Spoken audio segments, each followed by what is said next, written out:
So, let's talk about one of the weirdest, but also most important issues with modern AI. Why is it that these incredibly powerful tools sometimes just make things up?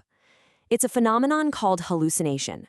And to really get our heads around it, I want you to think about it in a very specific way. I want you to picture this. Have you ever hired a new intern? Someone who just sounds brilliant. They come from a top school, their resume is amazing, they totally nailed the interview, they seem so confident, so capable. But then you ask them to do something pretty simple, and it comes back with just basic facts completely wrong. Well, that intern, that's basically generative AI.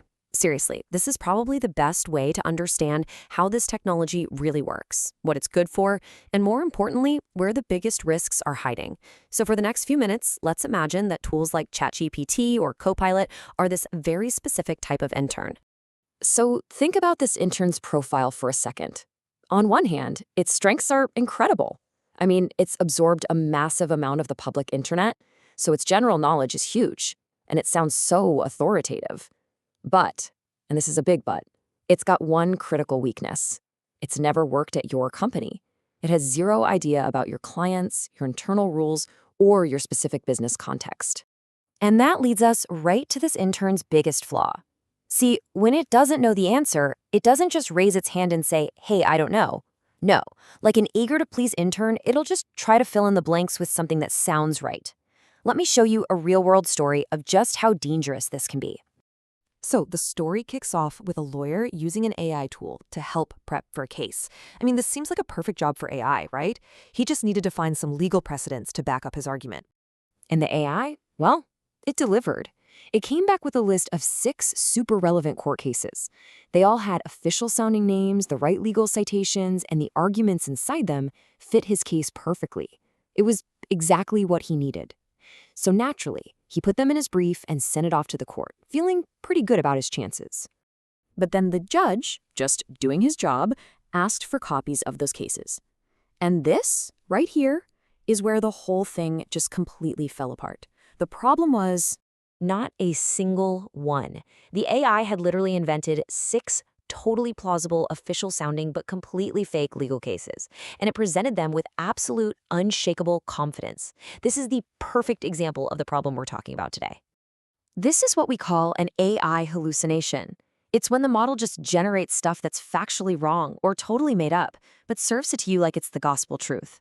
So the big question is, why on earth does this happen? To get that, we need to kind of peek inside our digital intern's brain and see how it actually thinks. And trust me, it is not at all what you'd probably guess. You see, most of us treat these AIs like they're some kind of superpowered search engine, right? A massive database of facts. But that's fundamentally not what it is. It's actually a prediction engine. Its only goal, its entire purpose, is to predict the next word in a sentence that is statistically most likely to appear. Its job isn't to be right, its job is to sound plausible. Now, most of the time, what's plausible is also true, but when the AI hits a gap in its knowledge, it doesn't just stop. It keeps on predicting the next most plausible-sounding word, and in doing so, it confidently invents an answer out of thin air. And this is why context is absolutely everything.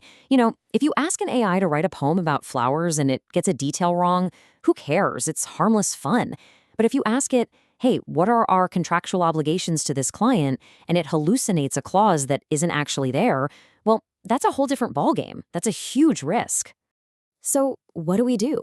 We have this incredibly powerful tool that also has this really specific, dangerous flaw. We don't just throw it away, we manage it. Your role here has to shift. You're not just a user anymore. You're the manager of this new digital intern. And managing this intern really boils down to a simple, non-negotiable 3-step process. First, never ever treat its work as final. Everything it gives you is a first draft, period. Second, you have to build in verification. Any important fact, any claim has to be checked by a human expert before it goes anywhere. And third, you have to give it better instructions from the start. This last point is so key. Just like with a person, if you give vague instructions, you're basically asking them to guess. The more detail you provide in your brief, the more context you give the AI, the less empty space there is for it to go off the rails and just start making things up.